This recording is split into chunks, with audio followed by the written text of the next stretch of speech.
कालू जंगल का बहुत ही बड़ा आवारा पक्षी था। वह जंगल की आती जाती लड़की पक्षियों को छेड़ा करता था। कालू की इसी आदत से जंगल के बाकी पक्षी और उसकी पत्नी चंदा भी परेशान थी। चंदा कालू को जब भी ऐसी हरकत करती देखती तो वह उसकी खूब पिटाई करती, लेकिन वह अपनी आदत के चलते कभी नहीं सुधरता। ओए कालू, कल भी मैंने तुम्हारी शिकायत सुनी कि तुमने मीना को फिर से छेड़ा था। नहीं चंदा, मैंने कुछ नहीं किया। वो तो पहले की बात थी जिसे जंगल के पक्षी अभी की बात बोलकर मुझे तुमसे पिटवाना चाहते हैं। अच्छा, ऐसी बात है क्या? अगर तुम सच कह रही हो तो ठीक है, लेकिन अगर तुम्हारी ये बात झूठी निकली तो फिर देख लेना। चंदा, जब से तुमने मेरी पिछली बार पिटाई की है तब से तो मेरी ऐसी कोई भी हरकत करने की हिम्मत ही नहीं होती। तो फिर अब तुम जाओ और मेरे लिए बाहर से कुछ खाने के लिए लेकर आओ। कालू अब चंदा से झूठ बोलकर मन ही मन बहुत खुश हो जाता है और फिर भोजन के बहाने फिर बाहर जंगल के पक्षियों को छेड़ने की सोचता है। आज तो मैं वो लूसी कबूतरी से फ्लर्ट करूंगा, हो।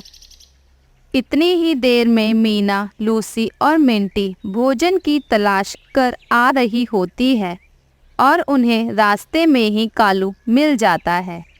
दोस्तों, ये कालू तो आज फिर से कोई ना कोई बेकार की हरकत करेगा। हम दूसरे रास्ते से चलते हैं। हाँ मीना, इस छिछोरे कालू के सामने से तो जाने से ही डर लगता है। फिर चलो दूसरे रास्ते से। अब कालू लूसी को देख उससे कहता है, अरे मेरी सफेद सुंदरी कहाँ चली यूं इतराती हुई? जरा मुझे भी तो साथ लेती चलो। ये आवारा अपनी आदत से बाज नहीं आएगा। वैसे ये बोल किसे रहा है? लूसी, हम तीनों में तो सफेद सुंदरी तुम हो, तो वो तुम्हें ही बोल रहा होगा। अरे ओ सुंदरी, रुको, मैं भी आता हूँ तुम्हारे साथ भोजन लेने। वह तीनों उसकी बातों को अनसुना कर वहाँ से जल्दी जल्दी चली जाती हैं और कालू भी उनका पीछा करने लगता है। हो, ये तीनों तो मुझसे डरकर भाग रही हैं। चलो आज मैं इन्हें जाने देता हूँ। कालू से दूर जाने के बाद वो तीनों नदी पर रुक जाती हैं। मीना, ये तो आज मेरे पीछे ही पड़ गया है। ये ऐसे नहीं मानेगा। इसकी तो फिर से पिटाई करवानी पड़ेगी। क्यों ना हम अपने अपने पति से इस बारे में बात करें। हम तीनों के पति मिलकर इस छिछोरे कालू की हड्डी पसली एक कर देंगे। हाँ मिंटी, तुम ठीक कह रही हो। हम दूसरे रास्ते से होकर अपने अपने घर चलते हैं। मुझे तो अकेले घर जाने में भी डर लग रहा है। कहीं वो कालू मुझे रास्ते में फिर से ना पकड़ ले। लूसी, तुम यूं उस कालू से डरो मत। हमें वो कालू दूसरे रास्ते में नहीं मिलेगा। तो फिर चलो अब यहाँ से। अब वह तीनों मिलकर दूसरे रास्ते से अपने अपने घर चली जाती हैं और सारी बात अपने अपने पतियों को बता देती है। ये कालू की तो आज खैर नहीं, तुम चिंता मत करो। लूसी, इसमें डरने की कोई बात नहीं। उस कालू को तो आज मैं मज़ा चखाऊंगा। मिंटी भी टीटू को सारी बात बताकर नदी पर साथ ले आती है और वह सब एक जगह इकट्ठे हो जाते हैं। चलो दोस्तों, अपने अपनी लाठियाँ लेकर आज उस कालू को छोड़ेंगे नहीं। नहीं दोस्तों, रुको, मेरे पास उसको सबक सिखाने का एक अच्छा आइडिया है। यह आइडिया है टीटू भैया। सब चंदा बहन को भी अपने साथ ले चलते हैं और जब चंदा बहन कालू को ऐसी हरकत करते देखेगी तो चंदा ही उसकी पिटाई करेगी। तो फिर पहले चंदा बहन के पास ही चलते हैं। वह सब चंदा के पास पहुंच जाते हैं। आगे कहानी देखने के लिए चैनल को सब्सक्राइब करें। आओ पक्षियों, आज तुम सब एक साथ मेरे घर पर कैसे? हाँ चंदा बहन, मजबूरन हमें आपके घर आना पड़ा। ऐसा क्यों बोल रही हो तुम? क्या हुआ है? चंदा बहन, कालू ने तो हम पक्षियों का बाहर निकलना ही मुश्किल कर दिया है। तो अब भोजन के लिए भी निकलते हैं तो हमें आते जाते रास्ते में छेड़ता है तुम्हारा कालू। ये तुम क्या बोल रही हो? अब तो मेरा कालू सुधर गया है। आज ही मैंने उसे इस बारे में बात की थी। वो तो कह रहा था कि अब वो सुधर गया है। झूठ कहा था उसने तुमसे ताकि वो तुम्हारी पिटाई से बच सके। कल तो कालू ने मीना को छेड़ा था और आज फिर से उसने ऐसी ही हरकत की। तो आज क्या किया है उसने? आज उसने मुझे छेड़ा। नहीं नहीं, तुम सब झूठ बोल रहे हो। मुझे तुम्हारी बात पर विश्वास नहीं। आज ही उसने मुझसे वादा किया था कि वो ऐसा नहीं करेगा। झूठा वादा किया होगा। अगर तुम्हें हमारी बात पर भरोसा नहीं तो हमारे साथ चलो तुम भी। अगर ऐसी बात है तो उस कालू की आज खैर नहीं। रुको, मैं अपने झाड़ू लेकर आती हूँ। फिर वह सब अपनी अपनी लाठियाँ लेकर छिछोरे कालू को ढूंढने निकल जाते हैं, पर कालू उन्हें कहीं नहीं मिलता। मीना, कहाँ है कालू? कहीं तुमने मुझसे झूठ तो नहीं बोला है मेरे कालू को पिटवाने के लिए? नहीं नहीं चंदा बहन, मीना झूठ नहीं बोल रही है। मुझे लगता है कि वो कालू नदी पर होगा। चलो फिर नदी पर। लेकिन अगर तुम्हारी बात झूठी निकली तो तुम लोगों की खैर नहीं।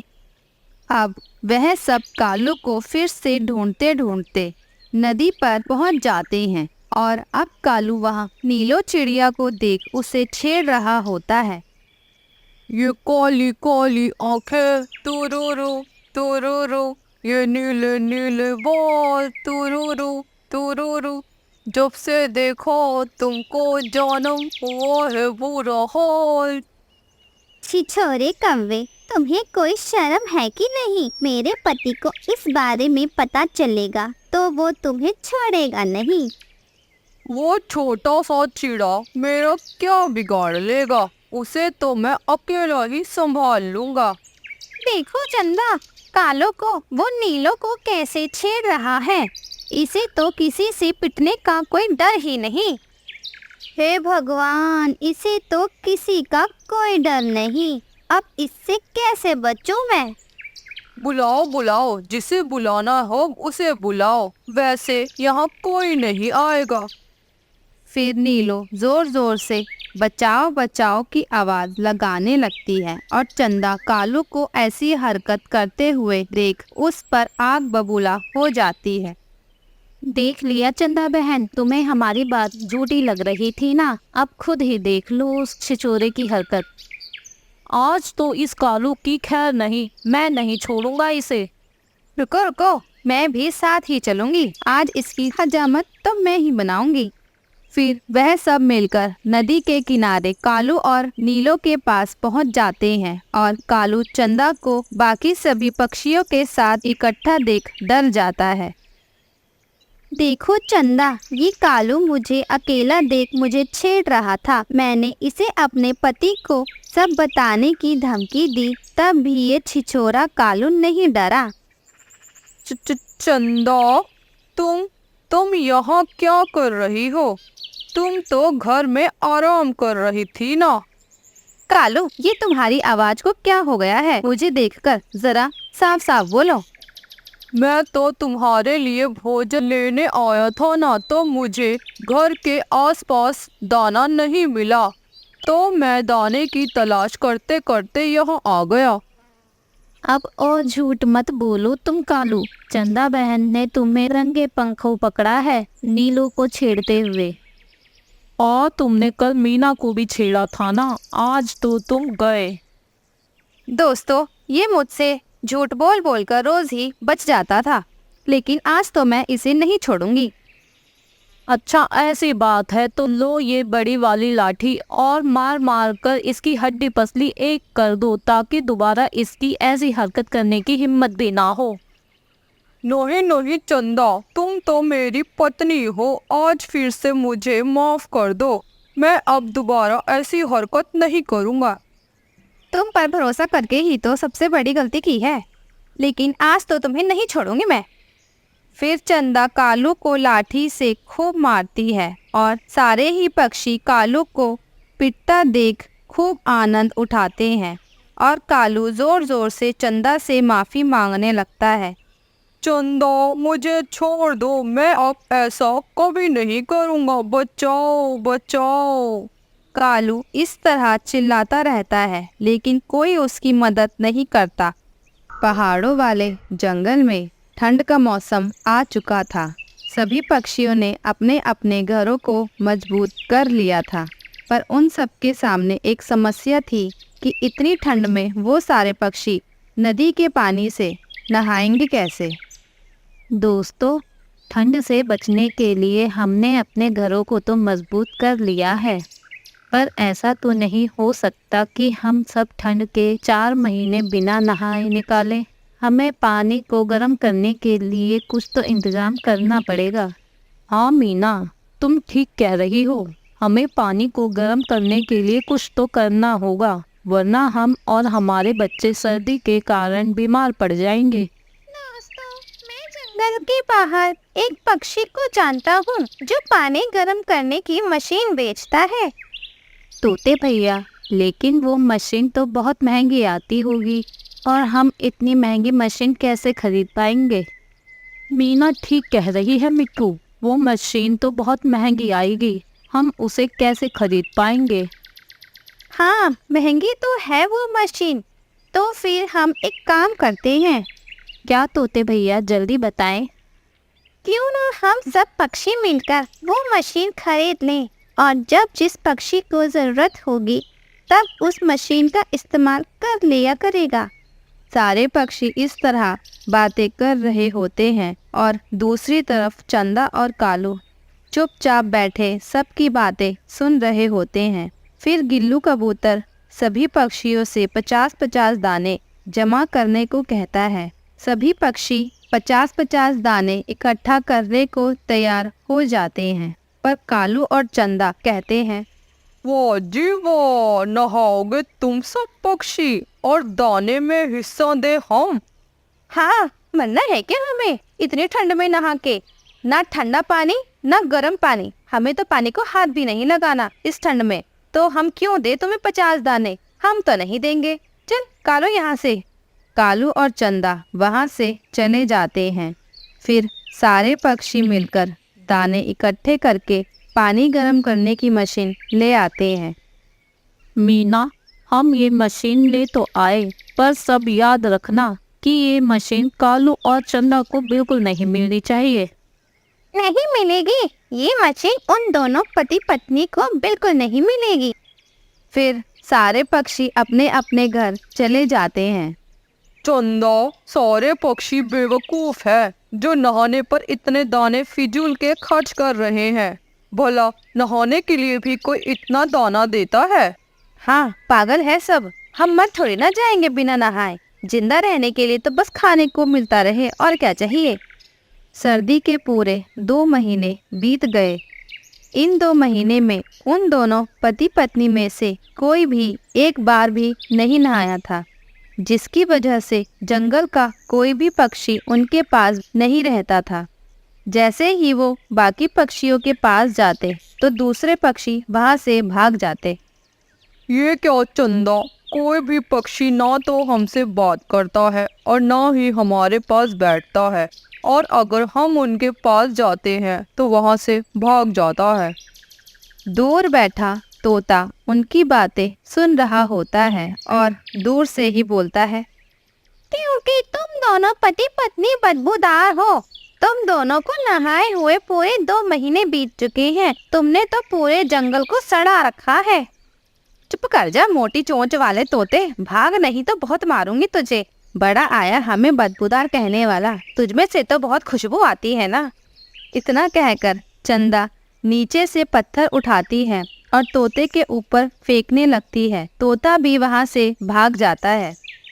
चंदा, क्या तुम्हें मुझ में से बदबू आती है? नहीं कालू जी, बिल्कुल नहीं, बल्कि मुझे तो तुम में से बहुत खुशबू आती है।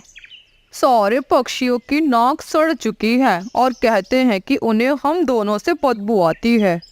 कुछ दिन बीत गए। जंगल के सारे पक्षी एक साथ धूप में बैठे बातें कर रहे होते हैं कि तभी कबूतर बोलता है, दोस्तों, बहुत दिन हो गए, क्यों ना हम सब मिलकर पार्टी करें। हाँ कबूतर भैया, तो ठीक है, आज रात आप सब मेरे घर आ जाना। सब मिलकर गर्मा गर्म खिचड़ी खाएंगे। दूर बैठे कौवा और कौवी ये सब बातें सुन रहे होते हैं। खिचड़ी का सुन वो दोनों सारे पक्षियों के पास आ जाते हैं। उनके पास जाते ही सारे पक्षी दूर पेड़ पर बैठ जाते हैं। सुनो सुनो पक्षियों, हमें भी अपनी पार्टी में बुला लो, हमें खिचड़ी बहुत पसंद है। नहीं नहीं, अगर ये दोनों बदबूदार आएंगे पार्टी में तो मैं नहीं आऊँगा। इन दोनों को नहाए हुए 2 महीने बीत गए। हाँ, और मैं भी नहीं आऊँगा। हाँ, मैं भी नहीं आऊंगी। चिड़िया के दिमाग में कौवों को नहलाने का आइडिया आता है। ठीक है कालू और चंदा, अगर आपको पार्टी में आना है तो हमारी एक शर्त है। शर्त? कैसी शर्त? जल्दी बोलो चिड़िया, खिचड़ी खाने के लिए तो हम कुछ भी कर सकते हैं। आप दोनों को पहले नहाना होगा, तभी आप आ सकते हो पार्टी में। पर इतनी ठंड में ठंडे पानी से हम कैसे नहाएंगे? हम तो ठंड से मर ही जाएंगे चिड़िया। हम आपको अपनी पानी गर्म करने वाली मशीन से पानी गर्म करके दे देंगे। आप उससे नहा लेना, लेकिन सिर्फ एक बार मुफ्त में मिलेगा आपको पानी। हाँ, फिर तुम दोनों को किराया देना होगा। ठीक है। मीना उन्हें गर्म पानी दे देती है। आगे कहानी देखने के लिए चैनल को सब्सक्राइब करें। शाम हो जाती है, सभी पक्षी आ जाते हैं। कौवे भी नहा धोकर इत्र लगाकर आ जाते हैं। सच सच बताना, पहले तुम्हें बिना नहाए अच्छा लग रहा था या अब नहाकर अच्छा लग रहा है? अब अच्छा लग रहा है, शरीर बिल्कुल हल्का हो गया है। आप सबको धन्यवाद जो आपने हमें गर्म पानी दिया, नहीं तो ठंडे पानी से तो हम मर ही जाते।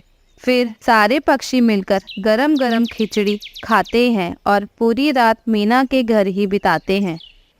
प्यारे दोस्तों, और कहानियाँ देखने के लिए चैनल को लाइक, शेयर एंड सब्सक्राइब करना ना भूलें।